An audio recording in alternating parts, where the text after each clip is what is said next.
Alright. So magandang gabi po sa ating lahat dito sa ating prayer meeting. Una, nagpapasalamat po tayo sa Pamilya Kuber sa pagtanggap po sa amin. Salamat po. At sa ating prayer meeting. So nagpapatuloy po yung ating prayer meeting devotion for this week.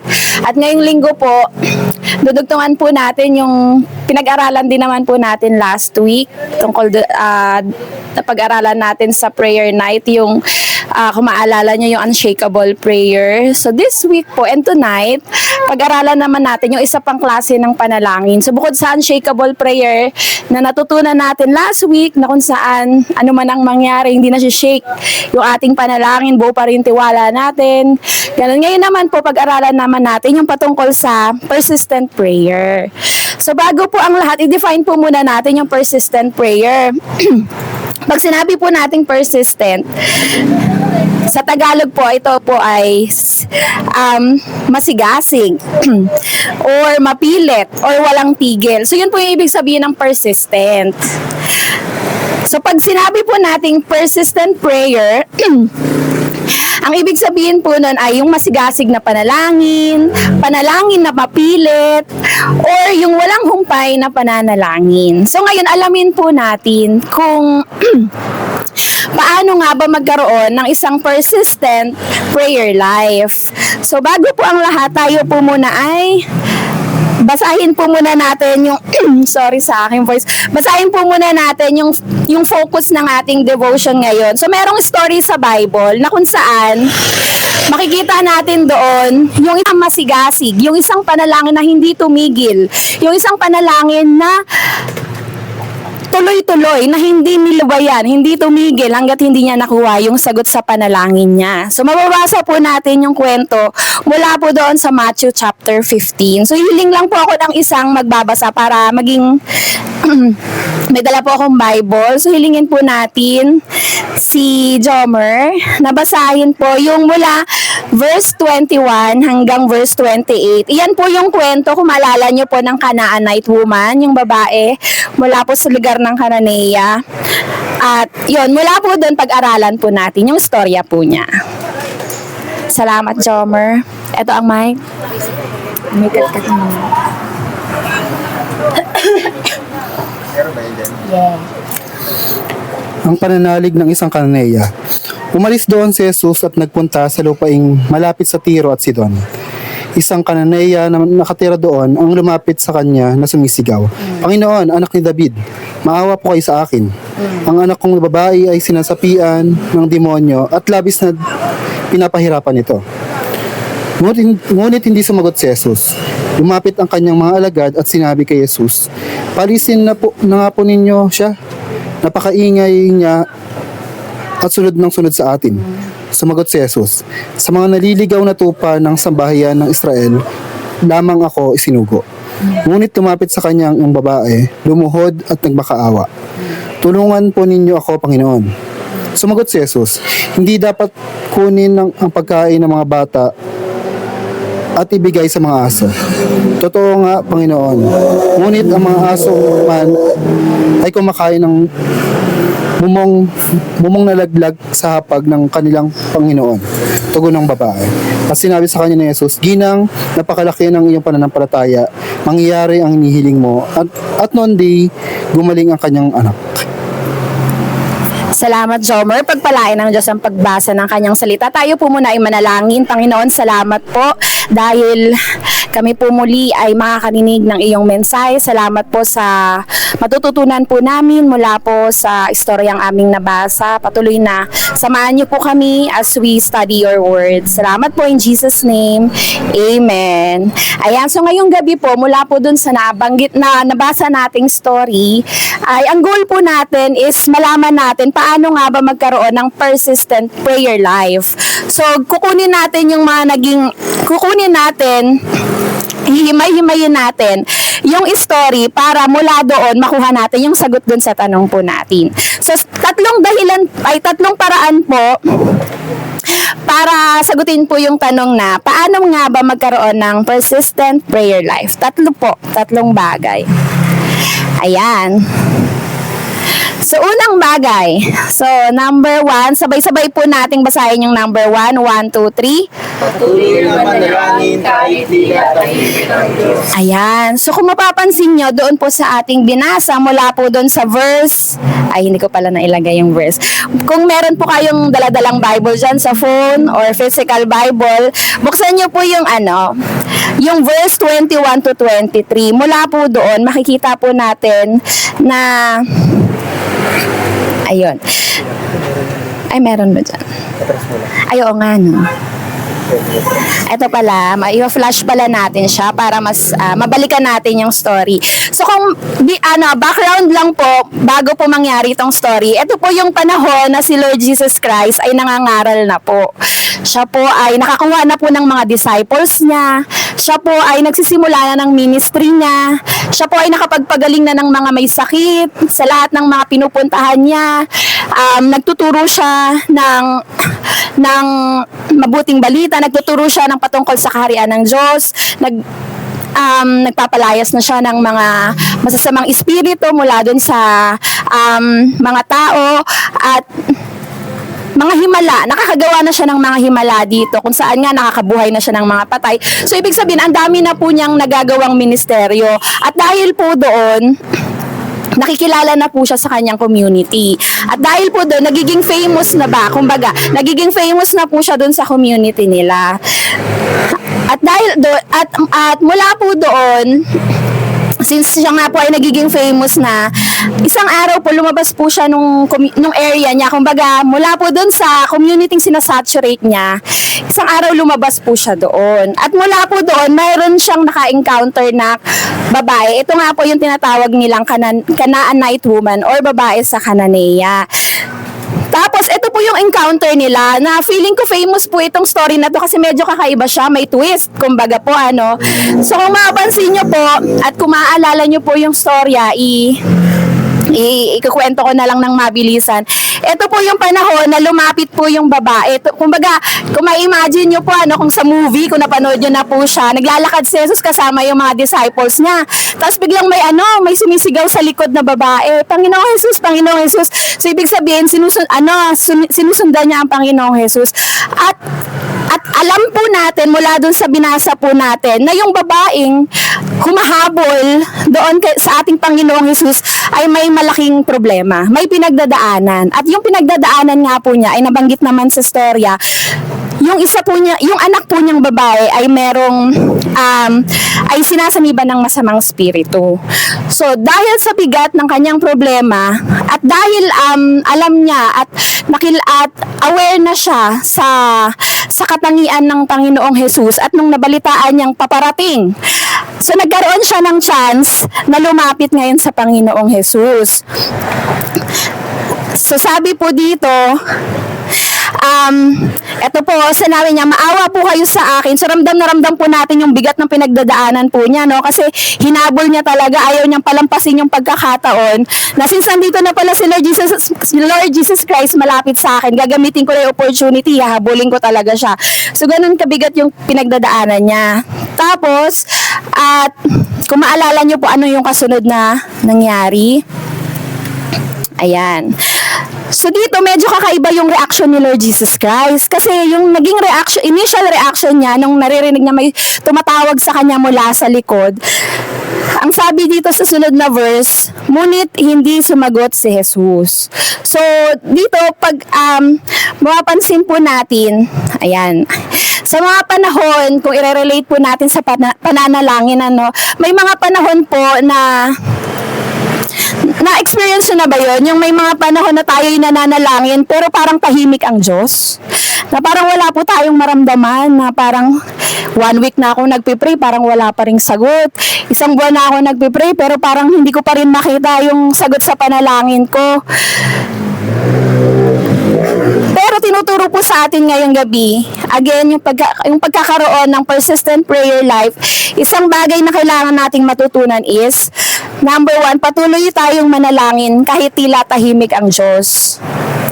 May mga panahon na tahimik po ang Diyos sa ating mga prayer, Hindi dahil pinapabayaan tayo ng Diyos, hindi dahil ayaw ng Diyos na pakinggan ang ating panalangin, kundi dahil tinetest tayo ng Diyos. Tinetest ng Diyos ang ating pananampalataya. Tinetest ng Diyos hanggang kailan kaya ito mananalangin. Tinetest ng Diyos hanggang gaano kaya kalalim ang pananampalataya nito sa akin. So tandaan po natin mga kapamuso, there are times na silent ang Lord. Pero hindi dahil silent ang Lord, hindi na siya Diyos. Hindi dahil silent ang Lord, hindi niya na tayo mahal. Ang katotohanan po ay mahal na mahal tayo ng Diyos at nakikinig ang Diyos sa ating mga panalangin. So sa mga panahong tahimik po siya, tandaan po natin na yun yung mga time na sinusubukan tayo ng Diyos. Tinetest ng Diyos ang ating pananampalataya. So, kung susundan natin yung susunod na story, ayan. So, at doon nagkaroon ng encounter yung babae sa Panginoong Jesus. At yung sumunod, tingnan natin, ayan. Lumapit, ngayon, yung kung makapansin natin dun sa story, alam ng Diyos na may tumatawag sa kanya mula sa likod. At kung kayo yung babae na humahabol kay Jesus, di ba ang sakit nun, parang merong certain rejection on your part, ay ba't parang di nila ako pinapakinggan, and mas masakit pa kasi yung mga kasamahan, yung mga tao dun sa paligid, parang gusto ko pang itaboy. Yung parang yung ganun na nga lang kabigat yung pinagdadaanan mo, pero parang tutol pa sa'yo ang mundo, parang ganun po, Pero kung mapapansin nyo po, ano yung naging reaction dito ng babae? Tumigil ba siya sa pananalangin? Nag-decide ba siyang, ay uwi na nga lang po ako, hindi naman ako pinapansin, ay uwi na lang ako, total parang imposible atang makalapit ako sa Panginoong Jesus. Tingnan po natin yung susunod na nangyari. Ayan. At para masagot po yung pangalawang dahilan kung paano nga ba magkaroon ng persistent prayer life. Ayan. So number 2, paano nga ba magkaroon ng persistent prayer life? Sabay-sabay po tayong magbasa. 1, 2, 3. Patuloy na manalangin, huwag mapapagod. Ayan. Simula po dun sa kwentong ating binasa, kung babalikan po natin, dito po yung nangyari sa babae is hindi po siya tumigil, hindi po siya umuwi, in short. So, hindi niya tinantanan ang Panginoong Jesus hanggat hindi niya nakukuha yung sagot sa panalangin niya. So, ngayon po mga kapamuso, para magkaroon po tayo ng persistent prayer life, is sa mga bagay na i-apply po natin sa ating pananalangin is patuloy po tayong mananalangin at huwag po tayong mapapagod. Well, totoo po na ang pananalangin ay sometimes parang nakakapagod. Tama po ba? Yung parang lalong-lalo na pag ang pinagpe-pray mo nga again is parang hindi mo na nakikita, wala ka pang makitang sagot. Kunyari, yung pinag-pray natin kanina, yung government, yun, kailangan natin doon ng persistent prayer life kasi kumbaga, kailangan nating maging united in prayer hanggang sa makita natin. Huwag tayong titigil hanggang sa makita natin yung mga pagbabago, yung mga himala, yung mga gagawin ng Lord patungkol sa ating government. Same as with our little, yung mga pinagpe-pray natin. So siguro may mga bagay tayong pinagpe-pray ngayon na maaring nakaramdam na tayo ng pagod. Ayoko na. Stop ko na to. Baka wala na talaga. Baka hindi na talaga to. Parang hindi na talaga ito yung Pero tandaan po natin, persistent prayer means yung panalangin walang humpay, yung panalangin walang tigil. So, there are times na hanggat hindi mo, diba ang panalangin naman po ay communication with the Lord. So, malalaman mo naman kung kailan, tigil na, hindi ko nakalooban yan. Kasi di ba may tatlong sagot ang Panginoong Jesus sa ating mga panalangin. Pwedeng yes, okay, go, approve. Pwede rin namang no, sorry, hindi yan kalooban ko. Or pwede namang pangatlo, wait, hintay ka lang. So, there are times na kailangan po nating magpatuloy lang sa ating pananalangin.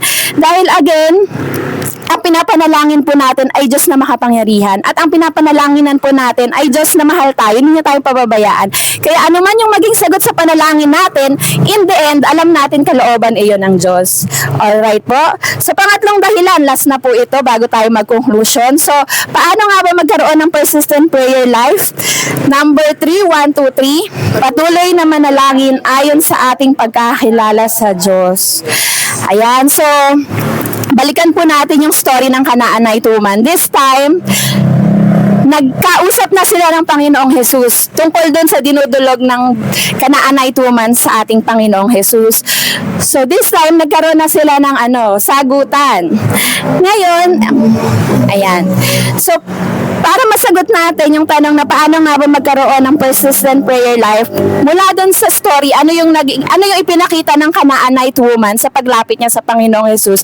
Di ba noong una, ang sinabi ng Panginoong Jesus, parang parang no na ang sagot. Parang negative na, ay, sorry ha, parang ganon. Pero anong ginawa nung babae, nung Kanaanite woman? Dahil sa pagkakakilala niya sa Panginoong Jesus, inilabas niya yung kanyang pananampalataya sa Panginoong Jesus. Tandaan po natin ng mga panahong ito, famous na po ang Panginoong Jesus. Kilala lang po siya na siya ay nagpapagaling, siya ay gumagawa ng himala, siya ay nagtuturo. So kumbaga, ganun na kakilala ng babae ang ating Panginoong Jesus. At mula doon sa pagkakakilala niya, yun yung idinulog niya ngayon sa Panginoong Jesus. So sa ating mga kapamuso, sa ating mga Kristiyano, dito pumapasok yung kahalagahan ng araw-araw kang nagbabasa ng Bible. Kasi araw-araw, nakikilala mo ang Panginoong Jesus. At yung pagkakakilala mo sa Kanya, kung ano yung mga nabasa mo mula sa Bible, kung ano yung knowledge na nakuha mo mula sa pagbabasa ng Bible, pagkakakilala sa Kanya, yun yung gagamitin mo ngayon. Yun yung gagamitin mo ngayong faith sa iyong heart na ano man ang mangyari, kilala ko ang Panginoong Jesus Na ano man ang mangyari, kilala ko siya. Na ano man ang idulog ko sa Kanya, whether it's a yes, whether it's a no, whether it's wait, alam kong ito ay para sa kabutihan ko. So dito makikita natin, pagkakaroon ng persistent prayer life, isang bagay, isang malaking factor sa pananalangin is yung kilala mo, yung pinapanalanginan mo. And sa atin, napakahalaga na kilala natin ang Panginoong Jesus. Napakahalaga na alam natin na mahal tayo ng Diyos, kaya ano man ang ating idulog sa Kanya, ano man ang ilapit natin sa Kanya, alam natin hindi niya tayo pababayaan, alam natin ano man yung maging sagot, iyon ay para sa ating kapakanan. So para sa ating conclusion, ayan. So sabay-sabay ulit nating basahin. Last na, 1, 2, 3. Ang masigasig na buhay panalangin ay patunay ng malalim na pananampalataya sa ating Panginoong Jesus, at ang pananampalatayang ito ang nagiging daan upang makaranas namin ang karugutan sa ating mga panalangin. To wrap it up, ang persistent prayer life includes yung panalangin hindi tumitigil with all our faith and according sa ating pagkakakilala sa ating Panginoong Jesus. Kaya napakahalaga na yung alam mo yun, yung basic, yung tatandaan natin lagi pa rin ditong at the end of the day magbo-boil down pa rin tayo dun sa pinaka-basic na principle ng pagiging Kristiyano, yung pagbabasa ng Bible. Dahil mula doon, mas makikilala natin ang Panginoong Jesus, at dahil sa kilala natin siya, yung panalangin natin, alam natin na gaano man katagal sagutin ng Panginoong Jesus, sagutin man yan niya or hindi, dahil iyon, alam natin at the end of the day, iyon ay according sa kalooban po niya. So, with that po, tayo po ay manalangin. Lord, salamat po sa munting paalala, Panginoon, mula po sa story pagbibigay sa amin ng hamon na magkaroon kami ng persistent prayer life. Lord, we pray, Panginoon, na patuloy po, Panginoon, na tulungan niyo po kami kung nag-i-struggle po kami sa pananalangin, kung napapagod na rin po kami sa pananalangin. Panginoong Jesus, buhayin niyo po ang aming puso at patuloy po naming maranasan, Panginoon, ang kapangyarihan mo, Panginoon, at baguhin niyo po ang puso po namin na maging pusong mapanalanginin, Panginoong Jesus. Patuloy, Lord, na ano man ang sitwasyon, Panginoong Hesus, patuloy kaming manalig at manampalataya sa aming buhay na Diyos at makapangyarihang Diyos. Salamat po. Kami po ay i-bless niyo pong lahat at patuloy na magkaroon po kami, Panginoon, ng kasigasigan sa pananalangin. Salamat po. In Jesus' name, Amen.